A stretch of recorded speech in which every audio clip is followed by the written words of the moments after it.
Yo, this is the Deadman with your buzz for March 3rd, 2009. Had some pretty compelling TV last night that I want to talk about real quick. First, we had the debut of Jimmy Fallon's new talk show, late night talk show. I'm going to give it maybe a C-, D+. Not a particularly strong first show. The monologue was poor. He's just not that funny, or at least wasn't last night. He's also a subpar interviewer. Although I'm not going to lay the entire blame on that on him, because for whatever reason the show decided to have Robert De Niro as its first guest. And while De Niro is a great actor, certainly one of, if not the best actor of the past several generations, he is also a awful interviewer. Really painful to watch. It looks like he's undergoing some sort of excruciating dental procedure as he's responding to questions.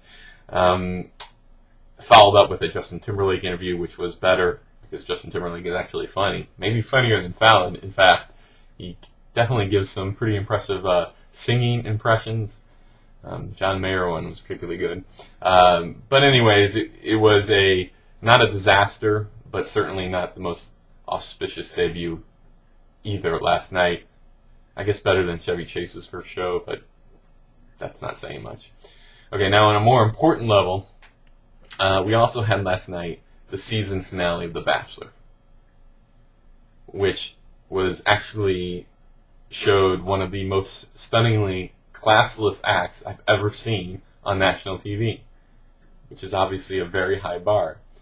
Now, for those of you who have lives and or testicles, which apparently I have neither, The Bachelor is a show where they bring on a single eligible guy and try to find him the woman he's going to spend the rest of his life with. They put on 15 different women, and over the course of a 2-month period, he proceeds to date them and do all sorts of stupid things, and again, begins to narrow them down, giving roses to the girls he likes and kicking the ones he doesn't to the curb, and eventually the idea is he's going to find the woman of his dreams, the person he's going to spend the rest of his life with, and propose to her. And to my utter chagrin, I actually started finding myself getting emotionally attached to the season of The Bachelor. I've seen glimpses of the show in previous seasons when my girlfriend's been watching, and I watched merely for the entertainment value, because the schlock, the melodrama is really, you could create one of perhaps the best drinking game in history with the show, because they always use the same type of again, really melodramatic language, and their world is ending when they get cut, and this was the guy of their dreams. It's outrageous. The whole concept is outrageous. But this season, I started to believe. I mean, the Bachelor they had on this season, his name was Jason, and he seemed like actually a decent guy. He had a small kid, son, so it seemed like he actually was interested in finding a woman and a mother to his child, and not just wanting to get laid by a bunch of different women in a very short period of time, which is an understandable goal. But again, you started to care what happened here, especially because the woman he ended up choosing to propose to was also a very sweet girl. Seemed like a really wounded type of soul who you just wanted to treat right. Finally find someone who would take good care of her. And so it ended what I thought was a very romantic proposal, a satisfying finish.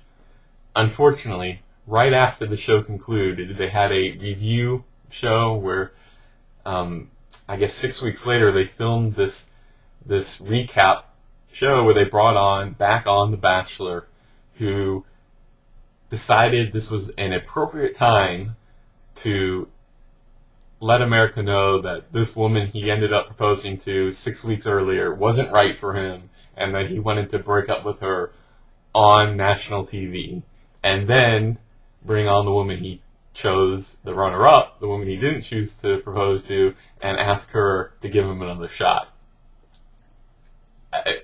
It was great entertainment on some level, but it was also on some level painful to watch, and I happen to think that this could be the beginning of the end for The Bachelor, because obviously everyone knows the whole concept is ridiculous, that you're going to find the your one true love and the person you're going to marry in a 2-month time frame with cameramen and producers and 15 other women creating drama. But this really solidified the ridiculousness of the whole concept. And I, for one, have taken a solemn pledge not to watch any more Bachelors or Bachelorettes in protest. Unless, of course, the next Bachelorette is the girl that was dumped by Jason, Melissa, because she's like super hot and super cool, and I just wanted to find a good guy. I've been joking to my girlfriend that I may have to give her a call, you know. All right, that's it. You now know why I wear the sunglasses and the hood, because this is just really, really embarrassing. All right, talk to you soon.